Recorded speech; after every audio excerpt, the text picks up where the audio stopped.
வணக்கம்.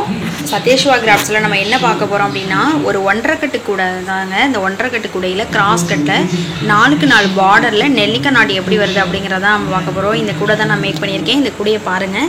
இது ஒரு ஸ்மால் பேக்காக கூட நம்ம யூஸ் பண்ணிக்கலாம்.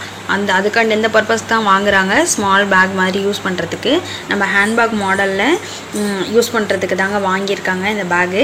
என்னென்ன கலர் யூஸ் பண்ணியிருக்கேன் அப்படின்னா, க்ரீன், ஒயிட்டு, பேபி பிங்க், மொத்தம் 3 கலர் யூஸ் பண்ணியிருக்கேன். இந்த கூட போடுறதுக்கு எனக்கு கரெக்டாக 1.5 கட்டு ஆனது.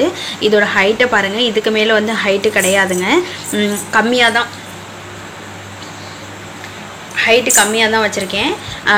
கைப்பிடி மட்டும் கொஞ்சம் நம்ம ஹேண்ட்பேக் மாடலில் கொஞ்சம் ஹைட்டாக வச்சுருக்கேன், அவ்வளோதான் வித்தியாசம். இந்த பேகுக்கு மெஷர்மெண்ட்ஸ் என்ன அப்படின்னா, க்ரீனும் ஒயிட்டு இந்த 2 கலர் தான் அதிகமாக யூஸ் பண்ணியிருக்கேன்.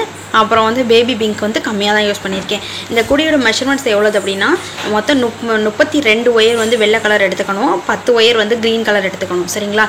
7 அடியில் ஒயர் கட் பண்ணிக்கோங்க. 7 அடியில் 32 ஒயர் வெள்ளை கலரும் 10 ஒயர் க்ரீன் கலர்லையும் எடுத்துக்கோங்க. அதுக்கப்புறமால இந்த பூ போடுறதுக்கு என்ன பண்ணணும்னா, பேபி பிங்க்கில் 1 அடியில் 32 ஒயர் கட் பண்ணிக்கோங்க. இவ்வளோ தாங்க இந்த கூடைக்கு தேவையான ஒயர்லாம். அதுக்கப்புறமால நம்ம ஹேண்டில் எப்படி போடுறோமோ, நம்ம டாட்டு, முறுக்கு கைப்பிடி, எந்த மாதிரி பேக், எந்த மாதிரி ஹேண்டில் வேணுமோ அதுக்கேற்ற மாதிரி நீங்கள் ஒயர் கட் பண்ணிக்கலாம். இதை எப்படி போட்டேன் அப்படின்னா, 4க்கு 4 பூ இருக்கு இல்லையா, நம்ம டைமண்டாக வர்றாப்புல ஃபஸ்ட்டு இங்கேருந்து ஆரம்பிக்கும். கூட இந்த இருக்குது பார்த்தீங்களா நாட்டு, இந்த நாட்டிலேருந்து ஆரம்பிக்கும். க்ரீன் கலரில், க்ரீனில் ஃபஸ்ட்டு ஒரு நாட்டு வச்சுக்கணும். 2 ஒயர் வச்சு நம்ம நார்மல் நாட்டு 2 ஜாயின் பண்ணிக்கணும்.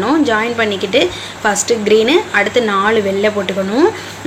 4 வெள்ளை சேர்த்துக்கிட்டு அடுத்து ஒரு க்ரீனு, அடுத்து 4 வெள்ளை சேர்த்துக்கணும்.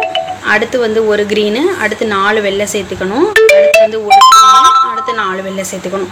இந்த மாதிரி தாங்க நான் அந்த கூடைக்கு அடி போட்டிருக்கேன். அடி போட்டு கார்னர் டேர்ன் பண்ணுறதுல மட்டும் நம்ம ஒரு சின்ன பிரச்சனை வரும். என்னென்னா, இந்த கார்னர் டேர்ன் பண்ணும் பொழுது 2 க்ரீன் கலர் வருங்க. இங்கே தெரியுது பார்த்தீங்களா, ஒரு டார்க் க்ரீனும் வெள்ளையும் க்ரீனும் கலந்தாப்புல 2 தெரியுது பார்த்தீங்களா. அதில் நம்ம ஒரு ஒயரை கட் பண்ணணும். கட் பண்ணுறதா இருந்தால் கட் பண்ணிக்கலாம். அப்படி இல்லைன்னா 2 ஒயரையும் சேர்த்து வச்சு கார்னர் டேர்ன் பண்ணிக்கணும். 4 இடத்துலையுமே அந்த மாதிரி தான் கார்னர் டேர்ன் பண்ணணும். அப்போ தான் இந்த பேக் வரும். நான் இதே மாடலில் பேக் நடுவில் ஆம்லா நாட்டு இல்லாமல் நான் ஒரு 1.5 கட்டு கூட சேல்ஸ் பண்ணியிருக்கேன். அதோட லிங்க் நான் கீழே எனக்கு டிஸ்கிரிப்ஷனில் கொடுக்குறேன், வேணுங்கிறவங்க பார்த்துக்கோங்க.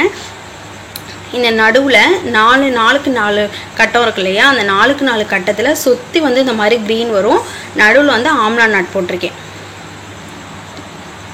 இந்த ஆம்லா நாட் போடும் பொழுது ரொம்ப கவனமாக போடணும். நம்ம இந்த பார்ட்ரு இருக்கு இல்லையா, அந்த ஒயிட் கலர் பார்ட்ரு பின்னினத்துக்கு அப்புறம் தாங்க இந்த ஆம்லா நாட் போடணும். நம்ம அந்த க்ரீனை மட்டும் பின்னிட்டு ஆம்லா நாட் போட்டோம் அப்படின்னா கூட தப்பாக வந்துடும். மேலே கூம்பு வடிவமாக வச்சுருக்கேன்.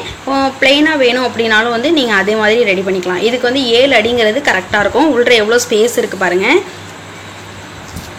இது மாதிரி கூடைங்கெல்லாம் உங்களுக்கும் வேணும் அப்படின்னா எனக்கு ஸ்க்ரீனில் தெரிகிற நம்பருக்கு காண்டாக்ட் பண்ணுங்க.